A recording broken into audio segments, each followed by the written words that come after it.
हरे कृष्णा कृष्णा कृष्णा हरे हरे, हरे राम राम राम हरे हरे।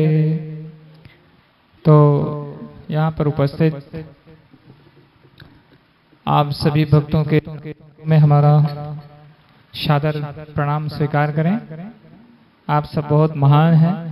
कार्तिक मास में आप सब भगवत कथा सुनने के लिए एकत्रित हुए हैं, विशेष रूप से दीपदान। सबका आवाज बराबर आ रही है? हरे कृष्ण। ओम नमो भगवते वासुदेवाय।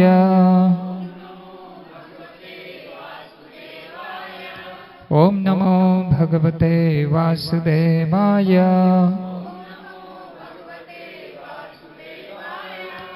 ओम नमो भगवते वासुदेवाय। नारायणं नमस्कृत्य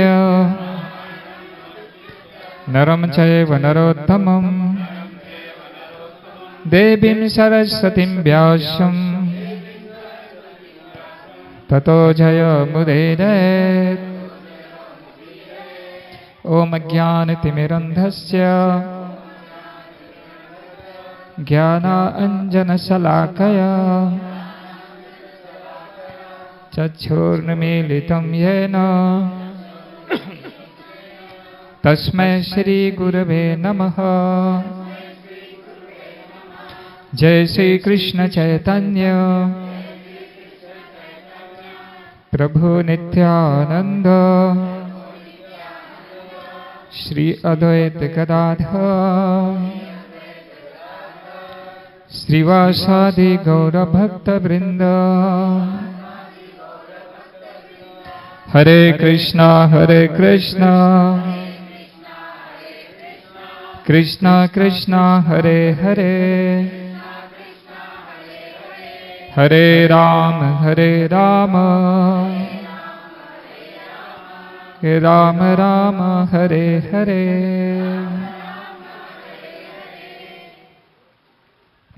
हरे कृष्णा। तो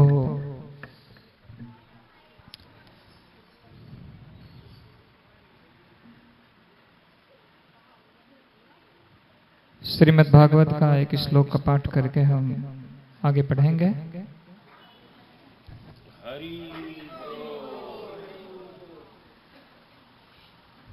हरे कृष्ण। न इमं विरञ्चा न भवः न श्री अपि अंग संश्रय प्रसादं लेभिरे गोपी यत् तत् प्राप्य विमुक्तिदात्। न, कृपया सब लोग बोलने का प्रयास करें।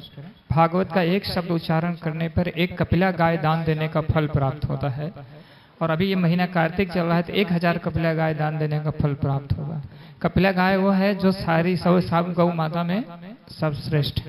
हाँ, तो इसलिए सबको उच्चारण करना चाहिए। न नहीं, इमम यह उच्च पद, विरंचः ब्रह्मा, न तो भवः शिव, न तो श्री लक्ष्मी, अपि निसंदेह अंग संश्रया भगवान की अर्धांगिनी होकर भी प्रसादम कृपा ले भिरे प्राप्त किया गोपी माता यशोदा। यत तत् जो जैसा है प्राप्त किया विमुक्ति दाद, इस जगत से मुक्ति दिलाने वाले कृष्ण से, इस भौतिक जगत से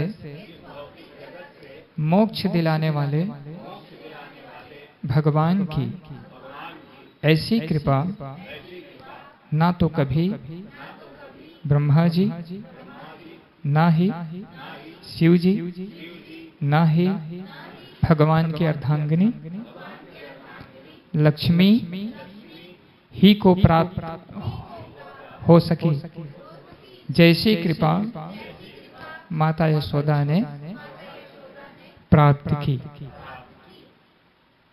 हरे कृष्ण। तो ये जो प्रसंग है श्रीमद् भागवत से है। भगवान की इसको उखल बंधन लीला बोलते हैं, और भगवान ने मटकी भी फोड़ी। तो हम लोगों को चूंकि दीपदान उत्सव है तो उसी में हमको चर्चा ज़्यादा इसमें नहीं जाएंगे कथा में, केवल मैं थोड़ा सा बताना चाहूँगा। तो यहाँ पे आप लोग इस ध्यान दीजिए, ये जो मैंने अनुवाद पढ़ा, श्लोक पढ़ा है, बता रहे हैं ब्रह्मा जी को ऐसी कृपा नहीं प्राप्त हो पाई, शिव जी को नहीं प्राप्त हुई, भगवान की अर्धांगिनी लक्ष्मी जो भगवान का हमेशा सेवा में रहती है उनको भी वो कृपा प्राप्त नहीं हो पाई जो माता यशोदा को कृपा प्राप्त हुई। तो हम लोग इस जगत में लगभग लोग पूजा आराधना में तो जुटे ही रहते हैं। सही बात है? उद्देश्य क्या रहता है? जो भी पूजा आराधना करते हैं उसका उद्देश्य क्या रखते हैं? भौतिक सुख। सही है? भौतिक सुखों के लिए अलग अलग से व्रत अनुष्ठान करने के लिए प्रयासशील रहते हैं, जो भी व्रत तपस्या है उसमें आती है। इसी बात को यहाँ पे समझना है। जो हम भौतिक सुख के लिए कठिन तपस्या कर रहे हैं, क्या वो परमानेंट है? भक्त लोग नहीं बोलेंगे, ध्यान दीजिए। है? ठीक है। चलिए हम आगे बढ़ते रहेंगे, आप थोड़ा समझने का प्रयास कीजिएगा।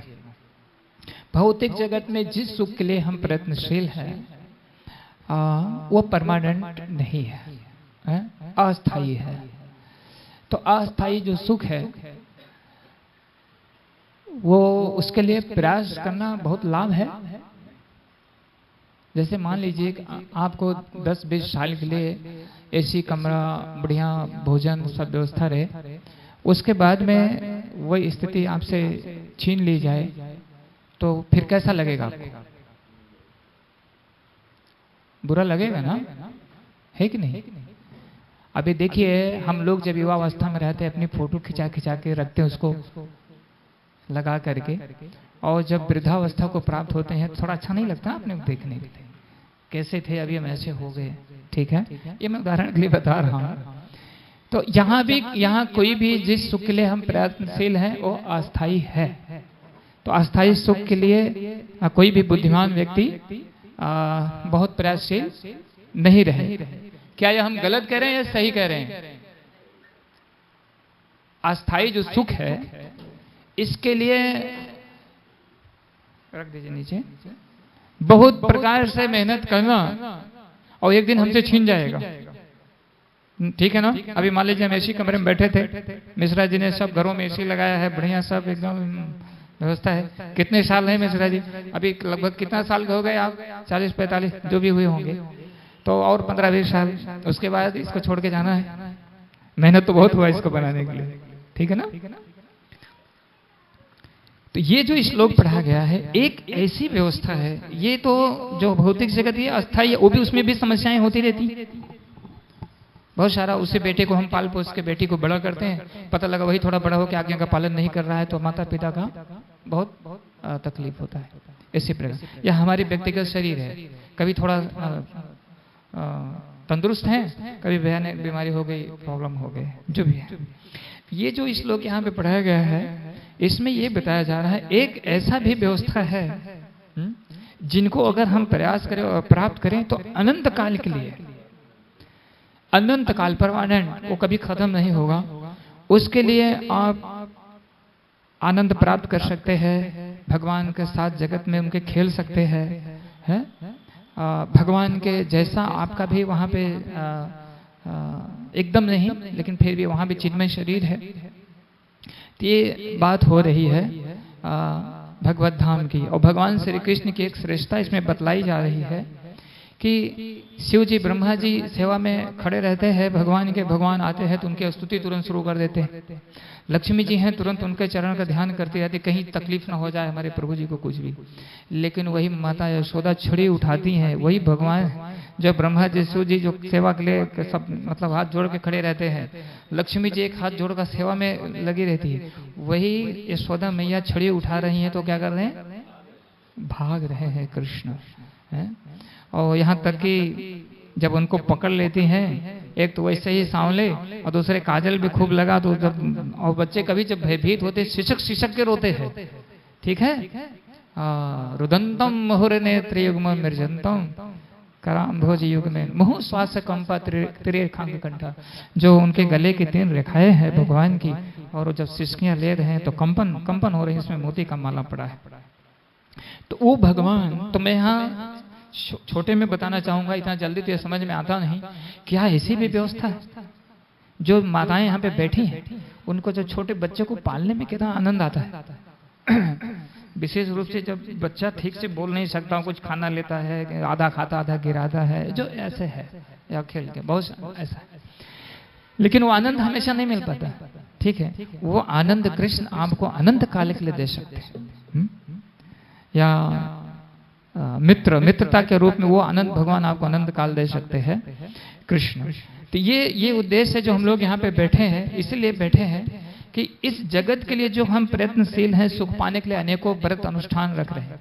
अभी मैं सुना कल या परसों में करवा चौथ है, ठीक है, तो करवा चौथ के लिए माताएं अभी आज से व्यवस्था में जुट गई है, ठीक है। और क्या होगा, करवा चौथ दिन चंद्रमा निकलेंगी और चलनी क्या होती, चलनी के अंदर में, और अपना के साथ पति का मुख देखेंगे, जिससे पति की आयु, ऐसा कुछ है क्या, पता नहीं, मैंने पढ़ा है, सुना है ऐसा। आपको ध्यान देना चाहिए। अभी एक कथा भी मैं बताऊंगा। ये शरीर मर्त्य है, ये शरीर मर्त्य है, मतलब और आत्मा शाश्वत है। आत्मा जो है भगवान श्री कृष्ण का अंश है, उसके जो स्वामी है श्री कृष्ण है। एक्चुअली आप हम जानते नहीं है, अपरोक्ष रूप से हम गलत चीज को प्रेम कर रहे हैं। सच्ची वस्तु कौन है प्रेम करने, जो उसका स्वामी, ठीक है ना। तो आत्मा जो भगवान का अंश है, भगवान की शक्ति है, एक्चुअली भगवान की सेवा के लिए बना हुआ है। तो इसको कहते हैं माया। माया का मतलब क्या है, डुप्लीकेट चीज को हम, जो नकली चीज है उसे प्रेम कर रहे हैं, और जो असली चीज है उसे प्रेम नहीं कर रहे। ये शरीर को कितना भी हम संभालेंगे, कुछ भी करेंगे तो जर्जर होगी, क्योंकि इसका है यहाँ पे है। तो वास्तव में अगर पति की सुरक्षा करना भी है इस भौतिक जगत के लिए, तो कृष्ण की आराधना करनी चाहिए है। कृष्ण राखे तो मारेगे, और कृष्ण मारे तो राखेगे। ये सबको जानना चाहिए, असली सुरक्षा तो भगवान दे सकते हैं, ठीक है ना। जहां भी जो भी भक्तों ने प्रार्थना किया है, तो सुरक्षा कौन प्रदान किया है, भगवान ने प्रदान किया है। तो इसलिए हमें यह जानना चाहिए, आप पति को अपने सम्मान, ठीक है, रिस्पेक्ट करिए, लेकिन अगर वास्तव में उनकी सुरक्षा करना है तो आप भगवान श्री कृष्ण का नाम जप करिए, भजन करिए, अब वो तो आपका ठीक है, और साथ में ये भी आपको ज्ञान भी प्राप्त हो जाएगा है?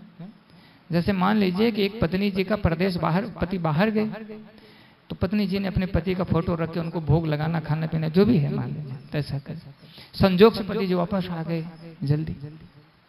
अब पति जी दरवाजा खटखटा रहे हैं, तो बोले अभी रुक जाइए, अभी भोग लगा है, अभी मैं आराधना पूजा कर रही हूँ, ठीक है ठीक है। तो अपना पूजा पाठ करने के बाद में फिर जो है दरवाजा खोल दी। तो बोलते अरे आप आ गए, तो बोले किसकी पूजा कर रही थी, बोले आपका ही पूजा तो कर, बोले मैं तो खड़ा हूँ। तो कहने का मतलब है ये भगवान के विषय में कहा, आप डुप्लीकेट चीजों की आराधना कर रहे हैं, जो शाश्वत हमारे प्रभु, जो हमारे स्वामी, जिनके हम पुत्र हैं, जिनके सारे ऐश्वर्यों का भोग कर रहे हैं, जो कुछ यहाँ प्राप्त कर रहे हैं, भोजन पानी व्यक्ति जो कुछ भी है, ये किसकी शक्ति है। हाँ, तो बढ़िया है। अब मैं तो जस्ट बताया आपको कि पति की सुरक्षा के लिए आराधना करिए कृष्ण की। हे भगवान, हमारे पति, हमारे बच्चे, हमारे जो भी है, इनको आप सुखी रखिए। कब तक साथ न छूटे, जब तक चंदा सूरज है। ऐसा तो हो नहीं पाएगा ऐसा, ठीक है। तो आपको ये कहना है, प्रभु जैसे आपकी इच्छा हो ऐसा आप रखो। सबको पता है एक पिता को अपने पुत्र को कैसे ख्याल रखना है। छोटे बेटे को पिता को बताना नहीं होता है कि हमको अभी स्कूल जाना है, हमको ड्रेस लेना है, हमको ये करना है। सब पिताजी पहले से व्यवस्था रेडी रखते हैं। ओके, तो यहाँ ये जो बताया गया लीला ऐसी है कि अनंत काल के लिए ये रस हम प्रेम प्राप्त कर सकते हैं और हमेशा हमेशा के लिए जो ये जगत का दुख है, जन्म मृत्यु जरा व्याधि, इससे भी हमेशा के लिए मुक्त हो सकते हैं। तो ये प्रेम कैसे प्राप्त करें? ये जो भगवत प्रेम है, मान लीजिए मैं तो कह तो दिया आप लोगों मन प्रभु जी तो प्रेम आप जो बताओ तो हम जानबा ही ना करी थे हमरे, इसको तो हम जानते नहीं है। जो प्रत्यक्ष देखते हैं उसको जानते हैं। तो इस प्रेम को प्राप्त करने के लिए आपको तपस्या करनी पड़ेगी। ठीक है? अच्छा एक बात बताइए, पति पत्नी का प्रेम प्राप्त करने के लिए दोनों को तपस्या करनी पड़ती है कि नहीं करनी पड़ती है? करनी पड़ती। तब सब माताएं अपनी तो अपना करते, प्रभु जी अपना को बिजनेस व्यापार नौकरी करते हैं, माता घर में है, क्यों ओझा जी? तपस्या। हम ही कहा था कि पति पत्नी का आपसी मतलब व्यवहार प्रेम बना है, ओकरे लिए दोनों व्यक्ति को कुछ करे पड़ता है कि ना है तपस्या। हाँ बस यही मैं कहना जी। अब तपस्या ही है ना, मान लीजिए भाई अगर हम 4 पाइप सो रही, 2-4 नौकर आए, कुल भोजन पानी कुल लेकर उपस्थित रहे तो तपस्या ना है, ठीक है। लेकिन अलग अलग प्रकार से काम और सब चीज करना पड़ेगा। तो जो जिस लेवल में है वहां भी करना, ये मैं मोटा उदाहरण के लिए बताया हूँ। ठीक है? तो भगवान को प्राप्त करने के लिए, उनका प्रेम हमें प्राप्त हो, तपस्या करनी पड़ती है। वो तपस्या का मतलब होता है कि हृदय को शुद्ध करना पड़ता है कि भगवान को चिन्मय शरीर को हम समझ सके, उनके भाव को मतलब उनके उद्देश्य को समझ सके। तो उसके लिए हमें ये कार्तिक महीना चल रहा है। अभी आप शोरूम जो है वहाँ पे आप जाएंगे तो कुछ लिखा रहता है ना 50% ऑफ है, क्या क्या लिखा रहता है ना उस पर। अब पता नहीं सही करते गलत करते जो भी। तो भगवान ने क्या किया, हम सबके लिए उन्होंने 50% नहीं, 100% नहीं, हजारों गुना डिस्काउंट दे दिया। ठीक है? हजारों गुना डिस्काउंट दे दिया। ये जो कार्तिक महीना है शायद सब लोग जानते नहीं होंगे, इसके विषय में सुनना चाहिए। इसमें हजारों % डिस्काउंट मिल गया है। क्यों मिल गया है? क्योंकि माता पिता में दयालु ज्यादा कौन होता है? सब कोई जानते हैं। पिता गुस्सा करेगा, बेटा धीरे से आके माँ के पल्लू के नीचे, और माँ लड़ खड़ी होगी, बोले तो हर बेटा पढ़ता नहीं, चलो ठीक है रहने दो, लेगा पिटाई नहीं होगी। ठीक है? लड़ जाती है। इस प्रकार से ये जो कार्तिक मास है, हाँ परमी आदि लक्ष्मी श्रीमती राधा रानी का ये महीना है। इसके जो क्या लें स्वामिनी है, हर एक मास के एक स्वामी होते हैं। तो कार्तिक महीना जो स्वामिनी है वो श्रीमती राधा रानी। और राधा रानी की दया कितना, जो चैतन्य महाप्रभु राधा रानी के मूड में है। कोई आकांक्षा रखते नहीं, वो सिर्फ कहते बस हरे कृष्णा जप करो, बस हम आपको ले लेंगे। आपका 0 रहोगे नंबर हम पास कर देंगे, केवल हरे कृष्ण महामंत्र का जप करो। हरे कृष्णा हरे कृष्णा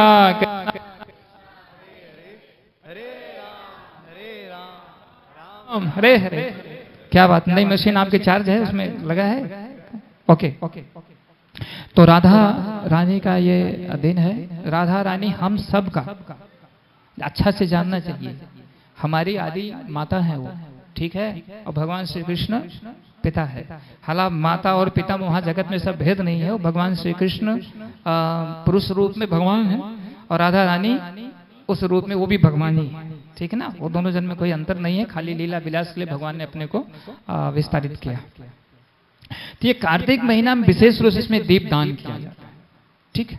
तो इसमें ये बताया गया है, अगर कोई व्यक्ति एक बार भी इस कार्तिक मंथ एक बार भगवान को घी का दीपक जो उसमें विधि है कपूर लगा करके, उसमें एक और भी विधि आई है कि तुलसी माता की जो सूखी लकड़ी होती है, हालांकि वो करना नहीं तो मैंने शास्त्र की बात बता दे रहा हूँ। अगर एक बार भी कोई ऑफर करता है, एक बार भगवान को दीप अर्पण करता है, तो 60,000 करोड़ वर्ष उसको गोलोक में भगवान श्री कृष्ण का सानिध्य प्राप्त होता है, संग प्राप्त होता है। तो 60,000 करोड़ के विषय में सोचें, क्या प्रभु जिसके बाद लौट के आना पड़ेगा क्या? तो लौट के आना नहीं पड़ेगा। ये अनंत काल के लिए सिर्फ एक संख्या ऐसा कुछ निर्धारित बताया गया कि इतना करोड़ वहां जाके हमको भगवान श्रीअंग का सेवा करने का अवसर प्राप्त होता है एक बार अगर इस कार्तिक महीने में दीपदान करते हैं। एक और कथा आती है, अयोध्या में अलग कल्प का है। एक रानी थी, तो एक बार घूमते घूमते विभंडक ऋषि जी उनका यहाँ पे आए। तो रानी जी क्या करती थी, वो दीपक जलाने में बहुत दीप अर्पण जगह जगह, कभी बरगद के नीचे, कभी पीपल के नीचे, कभी और सब जगह करती थी। ऐसे कार्तिक महीना में करती थी। तो वो ऋषि जी ने पूछा कि ये बताइए आप क्या करती है। तो माता जी ने कहा कि देखिए ठीक है, आपने आज तक तो कोई पूछा नहीं, आपने पूछा तो मैं बता ही देती। मैं पिछले जन्म में चूहिया थी। क्या थी? हाँ। बोले फिर? बोले एक बिल्ली ने मेरा पीछा कर लिया, दौड़ा ली मुझे, मैं भागने लगी, भागते भागते भागते भागते फिर एक भगवान का मंदिर था, श्री कृष्ण भगवान का, उसमें जा घुसी बिल्ली, वहां भी पीछे करती रही।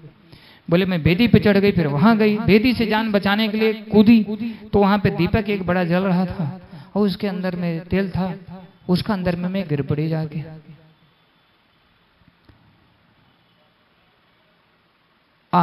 गिर पड़ी।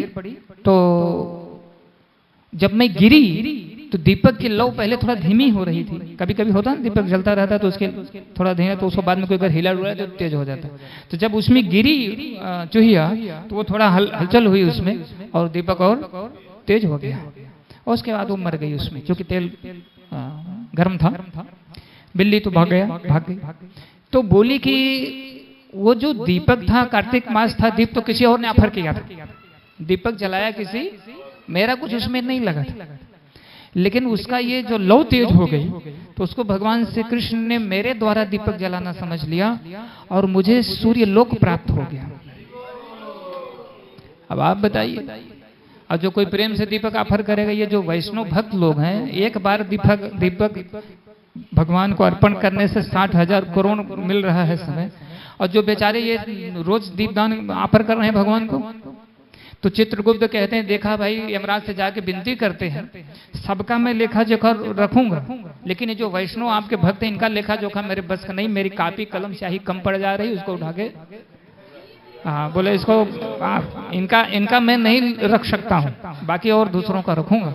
तो ये भगवान के भक्तों की, इनकी पुण्य की सीमा तो कोई है ही नहीं, इनका कोई यमराज चित्रगुप्त नहीं अर्जन कर सकते, तो बाकी और लोगों का बात छोटी थी।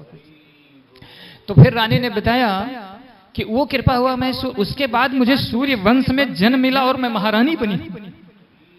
मतलब वो एक दीपक कार्तिक का वो कूद के उसमें प्राण गया और उससे लौ उठी, उसको भगवान ने समझ करके, और उसका क्या मिल गया, सूर्य लोक मिला, फिर यहाँ महारानी बनी हूँ। ये इसका पुण्य है। तो आप सब लोग तो महारानी तो बनना चाहेंगे, महाराजा महारानी ठीक है। उसके लिए कृष्ण भगवान है पूरे ब्रह्मांड के मालिक राजा, और जो उनको सेवक है उनको भी ऐसे व्यवस्था मिल जाती है। इस प्रकार से ये महात्मा है दीपदान अर्पण करने का। और दूसरी बात तो लोग सोच सकते फिर हम अपने घर में ऑफर कर लेंगे, क्या प्रभु जी ये इधर सत्संग में आने का जरूरत है क्या, यहाँ आने का क्या जरूरत है, ऐसा मन में सोच सकते। तो मैं एक कथा और आपको बता रहा हूँ, बस समय बताते रहिएगा, ज्यादा समय नहीं लेना है। हाँ, एक धनेश्वर नाम के ब्राह्मण थे। तो ब्राह्मण बड़े कंजूस थे, ठीक है, और ब्राह्मण का कार्य नहीं करते, ब्राह्मण कुल में जन्म मिला था, लेकिन वो वैश्य का काम करते थे, धंधा बिजनेस। तो एक बार अपना डोली खटोली लेके निकले, मतलब जो उनकी व्यवस्था थी उसको लेके निकल गए, गुजरात पहुंच गए। गुजरात गए तो धंधा देखते देखते, तो कार्तिक महीना चल रहा था, मेला लगा था वहाँ। अभी भी गंगा यमुना किनारे वृंदावन या जहाँ भी स्थान वहाँ पे सारे भक्त लोग जाके नहाना धोना दीप अर्पण करना इस महीने में चलता रहता। अभी आप जाएंगे तो वृंदावन में सब बहुत भीड़ रहता है, चलना मुश्किल होता है। तो ये गए, बोले हाँ बिजनेस बढ़िया होगा, ठीक है। अब कहा जो भी उनके पास सामग्री थी बिजनेस करने लगे। 1 महीना बिजनेस चला उनका वहाँ पे, कार्तिक महीना पूरा 1 महीने का था। 1 महीना बिजनेस चला और सब भक्तों का दर्शन आदान प्रदान सब चलता रहा। उसके बाद उनको सर्प काट लिया। सर्प काट लिया तो मृत्यु हो गई उनकी। अब पैसा वैसा तो बेचारे जो गठरी उठरी अपना रखे थे वो तो कहाँ गया पता नहीं। मृत्यु हो गई तो अब चूंकि सर्प काटने से मृत्यु हुई है। एक तो ब्राह्मण का कार्य नहीं करते थे, ये भी अपराध है। जिसको ब्राह्मण कुल में जन्म, ब्राह्मणों का कार्य क्या है? वेद का अध्ययन करें, उसका स्वयं पालन करें और उसको ज्ञान बांटें, वो भी निःशुल्क, कोई चार्ज नहीं। खैर कलयुग है, अभी यहाँ ब्राह्मणों किसी को चर्चा नहीं करना है। थोड़ा सा ध्यान दीजिएगा, यहाँ एक चीज का आजकल जो बहुत गड़बड़ी चल रही है, जाति पाति का जो इतना बड़ा कुछ लड़ाई है, भगवान के यहाँ से ऐसा कुछ भी नहीं है। सब बच्चे हैं भगवान के, सबको बनाने वाले। जब एक पिता है तो क्या किसी पुत्र को प्रेम करेगा और किसी को प्रेम नहीं करेगा? क्या भगवान ऐसा करेंगे?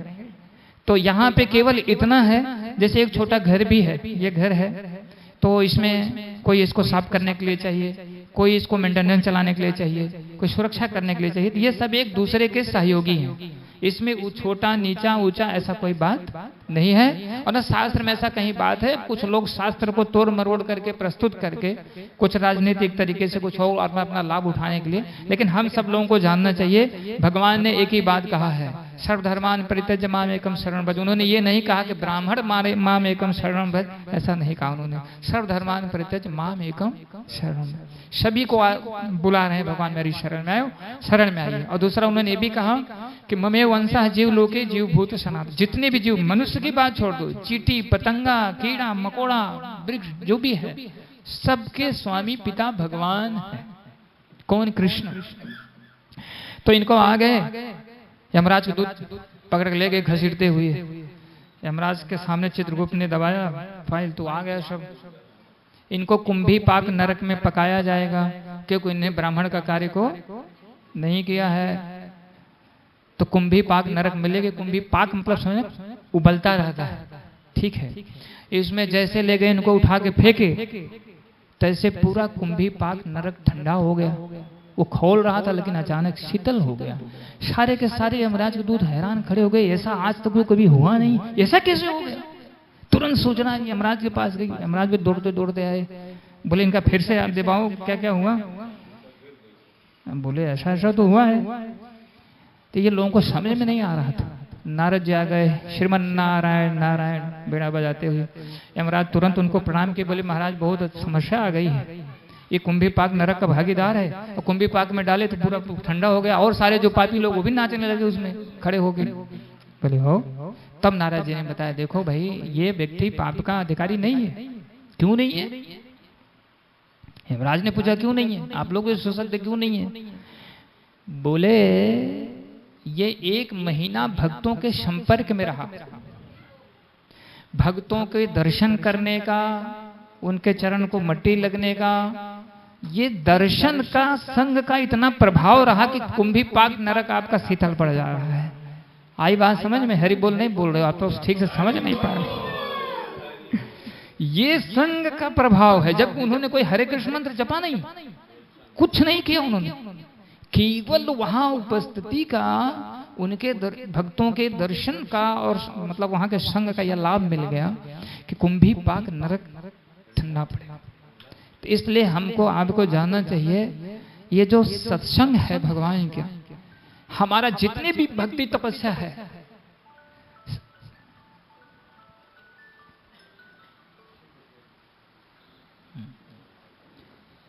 जितनी भी भक्ति तपस्या है सब में ये श्रेष्ठ, सारी योग, सारी तपस्या, ध्यान, जितना कुछ भी है एक पलड़े में रख दो और एक क्षण की, आप तो बैठे आधा घंटा हो गया, एक क्षण मतलब 1 सेकंड का जो भक्ति सत्संग का जो पुण्य है उस पलड़े को हिला नहीं सकता है। कौन से?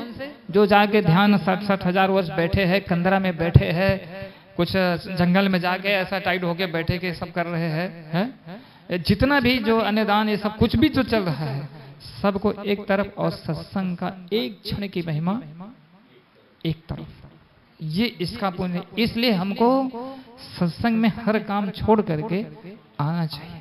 और क्या मिलता है? नारद जी ने बताया अगर कोई व्यक्ति भक्त से बात कर रहा है, जितने समय तक बात करता उस भक्त का 6वां पुण्य उसके खाते में ऑटोमेटिक कैसे ट्रांसफर होता है। आज कुछ सिस्टम बना ना जो अकाउंट से पैसे चला जाता है, ठीक है, ऑटोमेटिक उसके खाते में चला जाता है। तो इन्होंने इतने भक्त का संग में इतने समय रहे, सारे भक्तों से पुण्य बढ़ के इनका पुण्य बढ़ गया, इनको निकालो और धाम बेचो। इसलिए जो भी आप अभी मिश्रा जी ने इतने भक्तों को सत्संग के लिए बुलाया है, तो जितने भक्त लोग यहाँ पे आए हैं उनको जितना पुण्य प्राप्त होगा उसका 6वां पुण्य मिश्रा जी के खाते में ऑटोमेटिक जमा हो जाएगा। इसी प्रकार से आप लोग जो किसी भी प्रकार से सहयोग कर रहे हैं, किसी भक्त को आप भगवान के नाम जप के लिए प्रेरित कर देते हैं, किसी को एकादशी रखने के लिए प्रेरित करते हैं, किसी भगवान के सत्संग में लेके चले आते हैं, किसी से भगवान का लक्ष्मी सेवा भगवान के लिए करा देते हैं, XYZ जो भी सेवा आप कराते बिना कहे सुने अकाउंट में आपके चला जाता है। और पुण्य वो क्या होता है, बढ़ के आपको शुद्ध भक्ति भगवान का प्रेम प्राप्त होता है। और ये भी ध्यान देना चाहिए, भगवान की प्रसन्नता के लिए, मान लीजिए आप हम कहें प्रभु जी हम दीपक दिखाए, आप हमको वैकुंठ दे दीजिए, अगर वो तो भगवान दे देंगे, लेकिन आप अगर दीपक दिखा के ये कहेंगे कि भगवान ये आपकी प्रसन्नता के लिए है, क्या है, ये आपकी प्रसन्नता के लिए है, तो भगवान उस व्यक्ति के हाथ की कठपुतली बन जाते हैं। जो भगवान की प्रसन्नता, जैसे यशोदा मैया डंडा भले लेके छड़ी लेके दौड़ा रही हैं उनको, लेकिन उनका जो सोना जागना है वो कृष्ण के लिए है। ठीक है, तो आज हम जो यहाँ पे एकत्रित हुए हैं, आप सबको यहाँ पे राममणि मिश्रा जी ने बुलाया है, तो हमको माता जी ने बताया कि आगे कुछ त्योहार है, हो सकता लोग ना आ पाए। हमने कहा कोई बात नहीं है, जो भाग्यशाली लोग होंगे जिनके ऊपर कृपा भगवान की है वो ऑटोमेटिक आएंगे। तो आप सब लोग बहुत बहुत बहुत बहुत पुण्यात्मा है, बहुत सौभाग्यशाली है। तो ये कथा मैंने आप लोगों को बताई, 2-3 उदाहरण दिया हमने कि किस प्रकार से हमको ये प्रेम प्राप्त करने के लिए जो भगवान यशोदा मैया को प्राप्त है, उसके लिए हमें ये कुछ क्रियाएं भक्ति में रूपी करनी है, जो कि बहुत ही सरल है। यहाँ कितना देर का समय लग रहा है, अभी कीर्तन करेंगे, कथा सुने, आप सबको आनंद आ गया, अरे प्रभु जब एक बार दीपक दिखाए तो हमें सब रोज दीपक दिखाएंगे, हम लोग पीछे नहीं हटेंगे, स्वाभाविक मन में भावना हो जाएगी। और मैंने तो ये कहा चित्रगुप्त तो उसको फाड़ के फेंक देते हैं, ये अकाउंट इनका बाहर है, इनका अकाउंट नहीं देखना है। ठीक है, तो मुझे लगता है कि अब दामोदर अष्टकम चालू करना चाहिए। ठीक है, तो इतना सिर्फ और बताना चाहूंगा कि श्री कृष्ण भगवान, बहुत छोटे में बताऊंगा, कथा तो बहुत अच्छी है। वो जंगल में गए तो ग्वाल वालों को भूख लग गई, थोड़ा दूर चले गए खेलते खेलते, तो ग्वाल वालों ने एक्चुअली अपना बहाना लेके, ग्वाल वाल हमेशा कृष्ण भगवान का ध्यान रखते थे, उनको भूख न लगने पाए, तो जाके बोले पेट में बहुत भूख लगी है, कुछ शांत करने की व्यवस्था करी। उन्होंने बोला ठीक है, यहाँ बस कुछ ही बाजू में ब्राह्मण लोग यज्ञ कर रहे हैं जाने के लिए स्वर्ग लोग, जाओ उनसे बोल दो कि कृष्ण और बलराम आए हैं, भूखे हैं, कुछ आप दे दीजिए। वो बच्चे जाके दंडवत मारते हैं ब्राह्मण लोग को, वो यज्ञ में बैठे हैं और बात बताते हैं कि कृष्ण बलराम जी आए हैं, कुछ भोजन मांगा, लेकिन ब्राह्मण लोग उधर दिखते भी नहीं, वो कर्मकांडी ब्राह्मण रहते हैं। तो कर्मकांड जो है ये करते करते बेचारे कभी भगवान का दर्शन नहीं मिलता है। तो मुझे छोटे में बताना, कभी इसका बढ़िया कथा कहा जाएगा। तो वो बेचारे आ गए वापस, थोड़ा मन गिरा करके, कृष्ण भगवान बोले क्या हुआ, बोले लेने के बाद छोड़ दीजिए, उन्होंने देखा भी नहीं हमारी तरफ।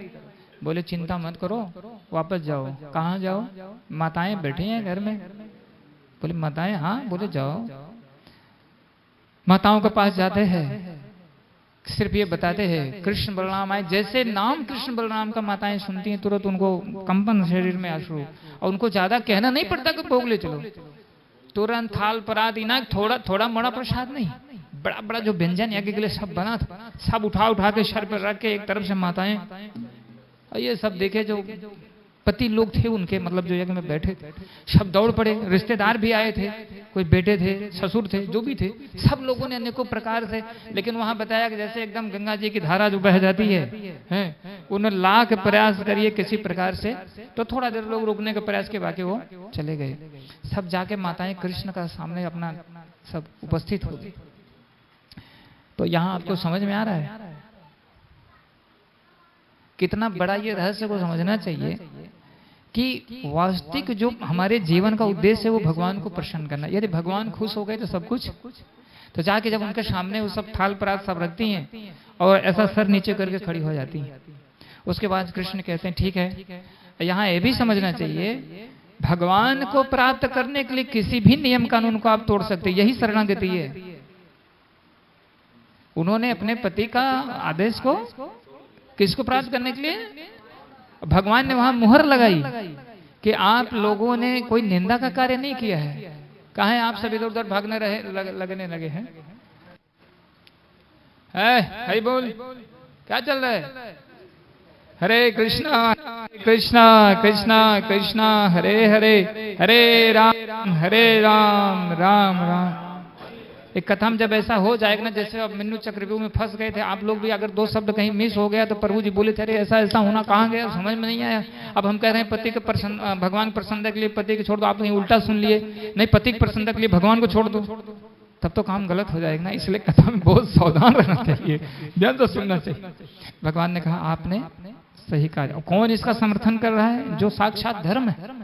हाँ, युधिष्ठिर महाराज को बोले अश्वत्थामा मर गया, बोलो, बोले ना मैं सत्यवादी हूं, बोले बोलो मैं कह रहा हूं। जो हिचकिचाए थे उसीलिए उनको नरक लोक का जाके दर्शन करना पड़ा था महाराजा युधिष्ठिर को, जो कि साक्षात धर्म जब कह रहे हैं, वो झूठ बोलने कर रहे हैं, क्या कह रहे हैं, वो आदेश दे रहे हैं तो तुमको करना चाहिए। जो रुक गए थे, थोड़ी हिचकिचाहट हो गई थी, उसके लिए उनको नरक लोक में रहे नहीं लेकिन दर्शन के लिए जाना पड़ा। भगवान यहाँ उनका समर्थन करते हैं और वो माताएं बोलती हैं, बोलते हैं आप सब घर जाइए वापस, मैं परम प्रसन्न हूँ। बोली कैसे घर जाए हम? घर जाएंगे तो हम लोग तो घर त्याग करके निकले हुए हैं, हमारे पति लोग सब हमको पिटाई करेंगे, मतलब जो भी ऐसा दुख मिलेगा हमको, हम लोग तो आपको समर्पित। यहाँ ये ध्यान दीजिएगा कि मन में थोड़ा गलत मत लाइएगा।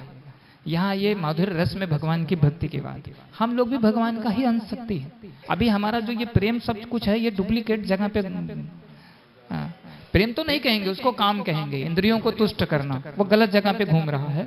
हमारा भी संबंध ऐसा है भगवान के साथ में है, उनके हम लोग भी सेवक हैं। तो भगवान बोले जाइए, आप लोग चिंता मत करिए, मैं कह रहा हूँ पति गुस्सा नहीं करेंगे, पूजा करेंगे आपकी, आप जाइए वापस।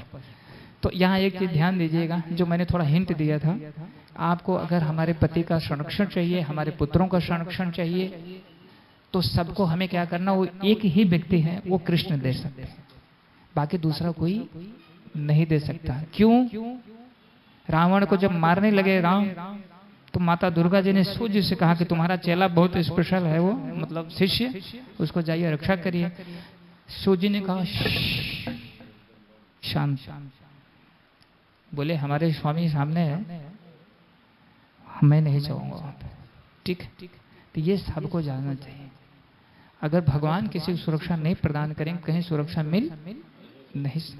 सारी माताएं वापस जाती हैं और जो पति सब डंडा लेके सब लोग रोक रहे थे, उनका आंख में आंसू आ गया जब इनका शरीर भगवत भक्त का दर्शन किया उन्होंने, माताओं के शरीर पुलकर उनका रोना जो भी है, भगवान श्री कृष्ण का सानिध्य प्राप्त किया।